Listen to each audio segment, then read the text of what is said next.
Hello, my friends. Welcome to this new episode. I'm very glad you are here and hope you are all safe. Today, I want to walk you through a new episode about a different topic, which is a little complex and more philosophical questions of our existence, which is really the question of our soul, the question of our body, who we are, and try to address some of the fundamental questions such as when does the soul really enter the body, when the fertilization happens, when the new eggs from the mom womb, when does that contact with the soul happen, and what happened to the soul after we die, what happened after death. Does the soul carry the information, or our life experience stop there? So those are very profound questions, and I would like to start by taking you back to what I already discussed here, which is the way that the exchange of energy happened in the universe. So on one side you have the wave, which our soul is a pure energy, is a wave, and on the other side you have the matter. But I already discussed also here that's what we call the interference. Could be the interference between two waves. That means pure forms of energy getting interference, getting together and exchange energy.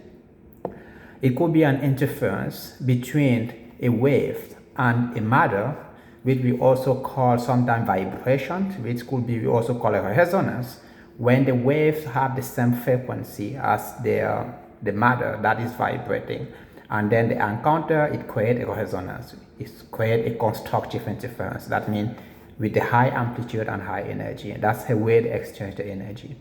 But I also discussed that the interference can also be applied in the interaction between particles and particles, which means the matter and matter.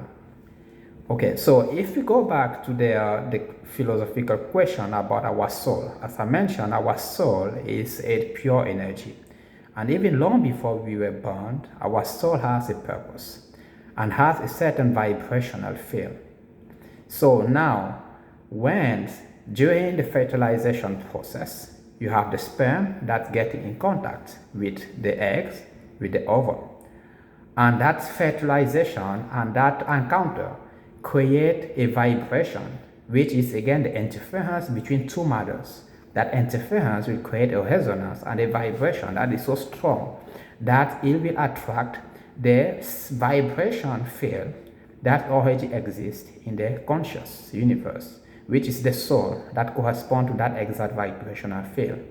And of course, the state of mind and the vibrational field of the mom and the dads that actually got together to create that fertilization process also matter, because it's all part of the environment that we create a vibrational field that will attract the soul, the corresponding field, soul corresponding to that same energetic field or vibrational field.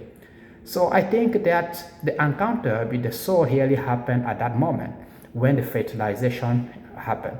That's the strong vibrational field, the strong vibrational energy between the eggs and the sperm actually create the vibrational field that will attract the soul.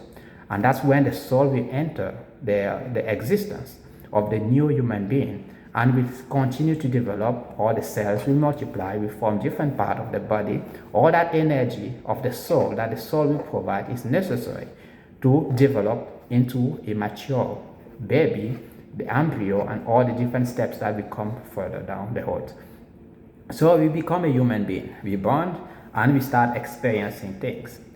And our experience, our soul, and our life experience is also governed by the experience of the soul. The soul share all the experience that we live, all our life experience, and so on and so on.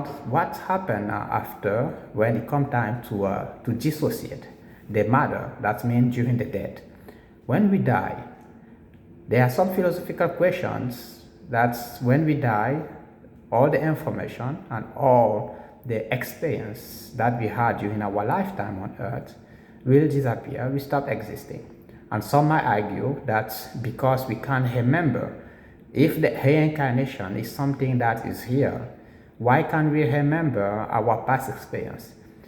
It's true that some human beings, and mostly kids, are able to remember their past experience. They're able to remember things that they lived in their previous life without being taught about it. And so that is the reason that I think that the soul, after the death, is going back to their universal consciousness with all the experience of our life, with all the experience of our journey. So if you take, for example, the analogy of imaging, usually maybe you have been in the hospital to do some of the MRI, X-ray, and all different type of imaging of our body. So if we go back to the principle of imaging and the same principle of interference between the wave and the matter, usually during almost all imaging systems, we usually send a trend of waves, which is energy in the body, and at a given frequency. And that waves will encounter different part of the body. And different part of the body vibrate at the different frequencies. So these waves will only interfere with the part of the body that vibrate at the same frequencies. And this wave will return with information about the vibrational field of the body. And by doing some reconstruction and mathematical formula, we are able to reconstruct the image of the body. Again, the vibration of the part of the body that corresponds to the frequency of the wave that we send into the body, that's what is very important. They have to be the same. They have to be a match in order to produce a certain image of the body. So now if we think about it, remember, as I mentioned, the waves that we send in the body doesn't come back empty. It doesn't come back the way it went in. It comes back with the information about the body. It comes back with any part of the body that the wave interact with. So now if we go back to the aspect of our soul, what happened after death? What happened when the soul dissociates from our dead body? The soul doesn't go back without the information. The soul is going back with information about our life experience. The soul is going back to the universal consciousness with all our life experience. And our life experience become part of the universal consciousness. You can see that our consciousness, the universal consciousness, have been evolving with all the information, with the life experience of people before us, and will continue to evolve with experience of people who will come after us. So the universe is not, you are not, your life matter. Your life on earth and the journey, your experience on earth matter a lot. Because you are not just an observer of the universe, you are a contributor to the universe. You contribute to the universal consciousness.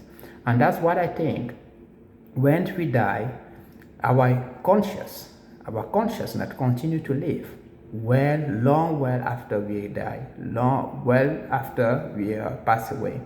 And that's why I think it's important to have a quality of life that also reflects the type of universal consciousness that we want to see. Because if we all live a life, a purposeful life, a life that is helping each other, a life that is supporting each other, a life that is supporting a universal consciousness, that universal consciousness will become better and better. And if it's become better and better, that means life after our own life experience will get better and better, right? So that is one aspect of the different things that I think. And if we go back to really the question whether our life experience continue to live after we are gone, you can just remember, for example, what is happening. You can see that some kids are able to remember, as I mentioned, the experience of their life, the past life, of the previous life, without being taught. It's because that life experience is there, it's outside in the universal consciousness. You just need to tune to that information at the same frequency to be able to capture that information.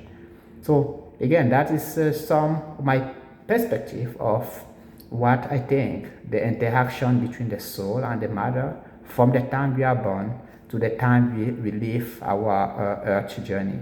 And so again, I think that it's important that we live a purposeful life, a life that contributes to that making the consciousness or the universal consciousness better for the benefits of our universe.